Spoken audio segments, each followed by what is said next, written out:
अयोध्या नगरीमध्ये 12 वर्ष पर्जन्यवृष्टी न झाल्यामुळे राजा सालंगायन अत्यंत चिंताग्रस्त होता. पाऊसच पडला नाही 12 वर्ष.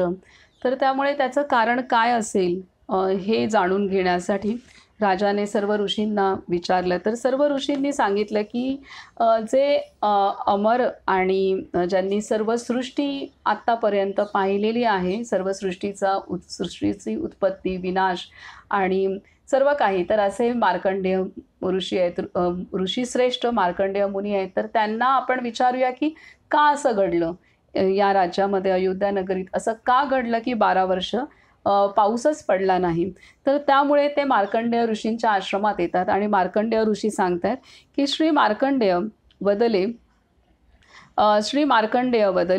प्रजेच्या अपमार्गाने व देवब्राह्मणांच्या हिंसेने, शिवाय वर्णाश्रम धर्माचा लोप झाल्यामुळे होणारा अधर्म धर्मास बाधा आणतो. ज्या देशात श्री शंभू महादेव पूजिले जात नाहीत व रुद्रभाग दिला जात नाही, रुद्रभाग म्हणजेच देवतांना भाग. आता आपणाला 4 प्रकारचे ऋण सांगितलेले आहेत. तर त्याच्यामध्ये पितृऋण, जे आपण पितरांना तर्पण करतो, तर त्यावेळेला पितृऋण आपण नंतर हे पाहूयात. पितृऋण, त्यानंतर देवता ऋण, ऋषी ऋण आणि मनुष्य ऋण, हे 4 प्रकारचे ऋण आहेत. तर इथे काय सांगतायत श्री मार्कंडेय की प्रजेच्या अपमार्गाने व देव ब्राह्मणांच्या हिंसेने, शिवाय वर्णाश्रम धर्माचा लोप झाल्यामुळे होणारा अधर्म धर्मास बाधा आणतो. ज्या देशात श्री शंभू महादेव पूजिले जात नाहीत व रुद्रभाग दिला जात नाही, त्या देशात अनावृष्टी, दुष्काळ व मृत्यू निश्चित असतो. राज्यातील प्रजा नष्ट होते व राजा अल्पायू होतो. ब्राह्मण ब्रह्मकर्महीन होतो व धर्मभ्रष्ट वेदावर चर्चा करतात. धर्मभ्रष्ट शैव मंत्र जपतात व ब्रह्मसूत्र धारण करतात. सुखोपभोगाविषयी विरक्त असणारा ब्रह्मचारी ब्रह्मचर्य त्यजतो व व्रतधारी व्रताचा त्याग करतो. अशा पापींना राजाने स्वदेशातून हद्दपार करावे. राजा, अनावृष्टीचे कारण तुम्हाला सांगितले. अनावृष्टीमुळे अन्नधान्याची हानी होते. अन्नधान्याची हानी झाल्यामुळे प्रजा मृत्युमुखी पडते. प्रजेचा नाश झाल्यामुळे वेदहानी होते. वेदहानी झाल्यावर यज्ञांचा नाश होतो. यज्ञनाश झाल्यावर धर्महानी होते. धर्महानी झाल्यावर वर्णसंकर होतो. वर्णसंकर झाल्यावर कर्माचा लोप होतो. कर्माचा लोप झाल्यावर नरकात पतन होते. हल्ली गंगासागर संगमात 7 चांडाळ डोके खाली डोके वर पाय करून धान्याचा धूर त्वरित पितात.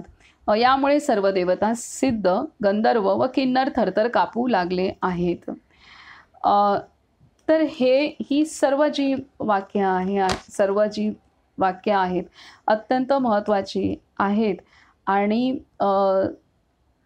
ह्यासाठी पुढे इथे अजून पुढे जे सांगितलेलं आहे की असा उपदेश दिलेला आहे की यज्ञ करण्यासाठी मार्कंडेय मुनींनी राजाला सुचवलं आणि त्यानुसार राजाने यज्ञ केला.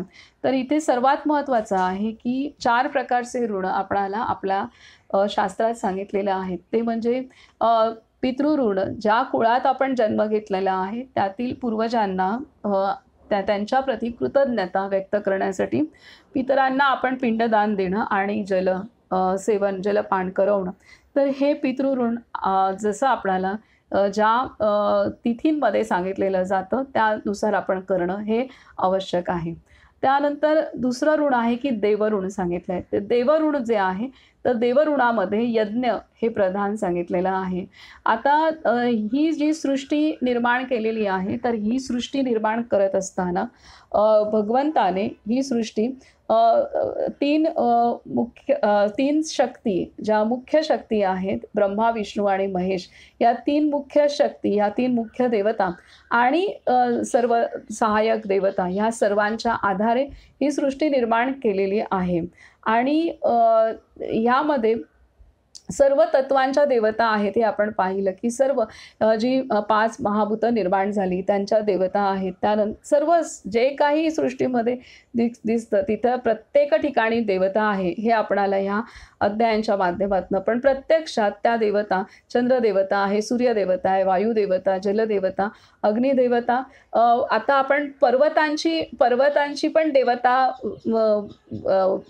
तिचं पण संभाषण आपण ऐकलं. पर्वतांचे पुत्र या संदर्भात पण ऐकलं. म्हणजेच पर्वत हे पृथ्वीचाच भाग आहेत. तर ती पृथ्वी देवता हे झालेली आहे. तर ह्या वायुदेवता, तर ह्या वरुण देवता, तर ह्या सर्व देवता आहेत आणि ह्या सर्व देवता सूक्ष्म रूपात आहेत. सूक्ष्म रीतीने ह्या सर्व देवता सृष्टी निर्माण करण्याचं, सृष्टीचं संवर्धन करण्याचं, सृष्टीची व्यवस्था करण्याचं आणि सृष्टीचा विनाश करण्याचं काम हे ह्या देवतांकडून केलं जातं. आणि त्यासाठी ह्या देवतांच्या प्रति ऋण आपण कसं व्यक्त करणार, तर आपण यज्ञ करणं हे महत्त्वाची भूमिका आहे. जेव्हा यज्ञ केला जातो तेव्हा या देवता त्यांचा भोग त्या प्राप्त करत असतात आणि आपल्याला रोजच जीवन आवश्यक आहे, त्यामुळे रोजच यज्ञ करणं आवश्यक आहे. त्यामुळेच अग्निहोत्र महत्त्वाचं आहे आणि अग्निहोत्र वैदिक परंपरेपासून चालत आलेलं होतं आणि ज्याचा आता लोप झालेला होता, परंतु ते पुन्हा पण विश्वासमोर आलेलं आहे. तर हे आणि त्यासाठी 2 महान विभूती आहेत, की परम सद्गुरू श्रीजी म्हणजे श्री गजानन महाराज अक्कलकोट स्थित आणि त्यांचे शिष्य श्री माधव स्वामी पोद्दार साहेबजी, जे माधव आश्रम भोपाळ इथं स्थित आहे, तिथून त्यांनी कार्य केलं. तर ह्या गुरुशिष्य जोडीने हे यज्ञ पुन्हा आणलेलं आहे. तर देवऋण जे आहे, म्हणजे ह्या सृष्टीची निर्माण करणारी जी शक्ती आहे त्याप्रती जे ऋण आहे आणि ते ऋण आणि ते महत्त्वाचं आहे. ते आणि त्यामागे केवळ आध्यात्मिकच भूमिका आहे असं नाही आहे. तर ह्या ज्या देवता पण ज्या आहेत, तर आपण जर शास्त्राच्या दृष्टीने वैज्ञानिक दृष्टिकोनातून विचार केला तर जी तत्त्व आहेत, जी सृष्टीसाठी प्राणवायू आहे, तर हे त्यामध्ये असलेला ऑक्सिजन आहे हे आपल्यासाठी आवश्यक आहे. ते सुद्धा तत्व देवरूपाप्रमाणेच आहे. तर हे सर्व संतुलनात आणण्यासाठी ह्या यज्ञ मदत करत असतो आणि त्यामुळे देवऋण हे आवश्यक आहे. यज्ञाच्या मार्फत आपण ते रोज यज्ञ केल्याने आपण त्यातनं मुक्त होऊ शकतो. दुसरी गोष्ट आहे, तिसरं जे ऋण सांगितलेलं आहे ते म्हणजे ऋषीऋण.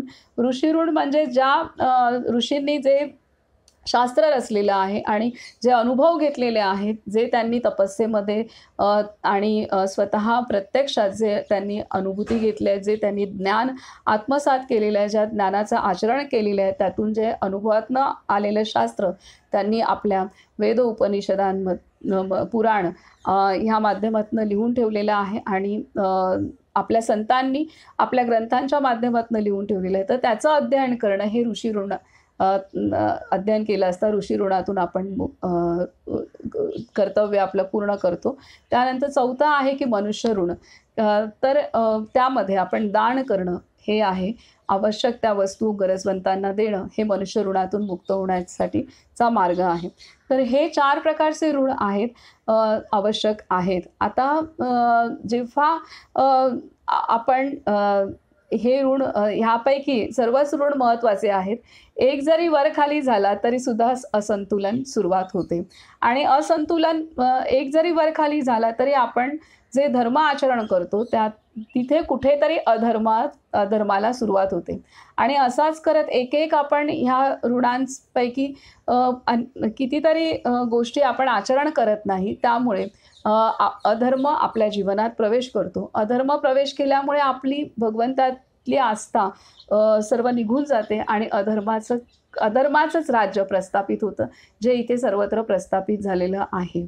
आज ही जी परिस्थिती सांगितलेली आहे तीच परिस्थिती आहे आणि त्यामुळे त्यावेळेला त्या काळामध्ये सुद्धा इथे तेव्हा श्री मार्कंडेय मुनींनी यज्ञ करण्यासाठी सांगितलेला आहे आणि मग तो कुठे करायचा, तर तो नर्मदा तटी त्यांनी सांगितले. त्यानुसार तो यज्ञ तिथं झालेला आहे आणि एवढा मोठ्या प्रमाणात यज्ञ झालेला आहे आणि स्वतः मैया येऊन तिथं त्यांनी प्रसन्न झाली आणि तिने आशीर्वाद वरदान दिलेलं आहे.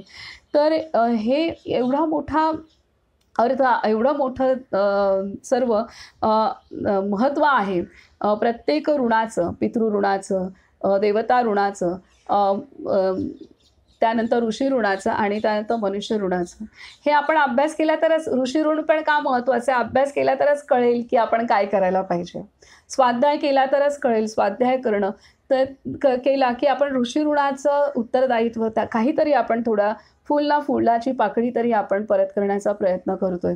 तर त्यांचं पण आपल्यावरती ऋण आहे. तर त्यामुळे हे सर्व आपण अभ्यास करणं आणि त्यानुसार आचरण करणं आवश्यक आहे. तेव्हा जाऊन हळू करत धर्म प्रस्थापित होऊ शकतो पुन्हा. आणि इथं महत्त्वाचं आहे की ह्या ऋणात हे आपण देत नाही. हे ऋण आपण त्यातनं ते तसं आचरण करत नाही. त्यामुळे आपण आपल्या जीवनामध्ये अधर्म बळावतो. आपण अधर्मी होतो. आपलं मन, बुद्धी, चित्त हे अधर्माकडे झुकू लागतं आणि तसं अधर्माकडे झुकू लागल्यामुळे पुन्हा जे सृष्टीच्या आणि सर्वांच्या हितासाठी कर्म करायचं ते आपल्याकडून होत नाही. आणि अशी ही शृंखला चालू लागते आणि सर्वच जीव हे अधर्माने राहू लागले तर सृष्टीमध्ये जी व्यवस्था आहे सृष्टीची, जो निसर्ग आहे तो निसर्ग ढासळतो, त्याचं संतुलन ढासळतं. त्याचं संतुलन ढासळलं की मानवसुद्धा तो सुद्धा ढासळतो. तो सुद्धा जिवंत राहू शकत नाही. त्याची संख्या कमी होते आणि त्याची संख्या कमी झाली की धर्मही कमी होतो. कारण मानवच यज्ञ करू शकतो. कुठला पशुपक्षी यज्ञ नाही करू शकत आणि किंवा कुठला पशुपक्षी भगवंताचं स्मरण नाही करू शकत. तर हे सर्व मानवाला अधिकार दिलेला आहे आणि त्यामुळे यज्ञ करणं अत्यंत महत्त्वाचं आहे. या अध्यायात खूप मोठा संदेश सांगितलेला आहे. तर हे इतकं लपलेलं आहे सगळं काही त्यामध्ये भांडार. जरी ह्या कथा असतील तरी कथांच्यामधून एवढ्या साऱ्या गोष्टींचं शिकवण दिलेली आहे. प्रत्यक्षात शिकवण दिलेली आहे. आता हे आपल्या ऋषीमुनींचा इतिहास आहे, देवतांचा आणि हे पुराण तो इतिहास आहे. आपल्या संतांनी ही शिकवण आपल्याला वेगळ्या भाषेतनं दिली आहे, समजेल अशा ह्याच्यातनं दिली आहे. परंतु त्याहीपेक्षा आता आपल्याला लक्षात येतं आहे की किती स्पष्टपणे यज्ञाचं इथे उदाहरण दिलेलं आहे की यज्ञ केल्यानंतर काय होतं आणि कसं प्रत्यक्षात देवता उपस्थित राहून तिथे वरदान देऊ लागतात, द्यायला येतात आणि मार्ग काढण्यासाठी त्या देवता मदत करतात. तर हे कुठेही असं नाही आहे की ह्याच्यामध्ये कुठेही केवळ आध्यात्मिकता आहे. हे पूर्णतः शास्त्र सामावलेलं आहे यामध्ये. केवळ मानसिक भूमिकेवरचं नाही आहे हे. तर यामध्ये पूर्णतः वैज्ञानिक रहस्य, वैज्ञानिक शास्त्र सामावलेलं आहे आणि शरीर, मन, बुद्धी, चित्त, आत्मा ह्या सर्वांचा अंतर्भाव असलेलं हे शास्त्र आहे. तर हे इथे आपल्याला स्पष्ट होते. अयोध्या नगरीमध्ये जी परिस्थिती राजा सालंकायांच्या काळामध्ये होती तीच परिस्थिती आजही सर्वत्र प्रस्थापित झालेली आहे. त्यामुळे आजच्या परिस्थितीत घरोघरी यज्ञ होणं अत्यंत आवश्यक आहे आणि घरोघरी होणारा अग्निहोत्र यज्ञ हा वैदिक परंपरेपासून होत होता. तो आज आपल्या सर्वांच्या समोर आहे. तर जरूर सर्वांनी अग्निहोत्र यज्ञाचं आचरण आपल्या घरामध्ये करावं आणि धर्म वृद्धीसाठी योगदान करावं असे सर्वांनाच नम्र आवाहन आहे. नर्मदे हर, नर्मदे हर, नर्मदे हर.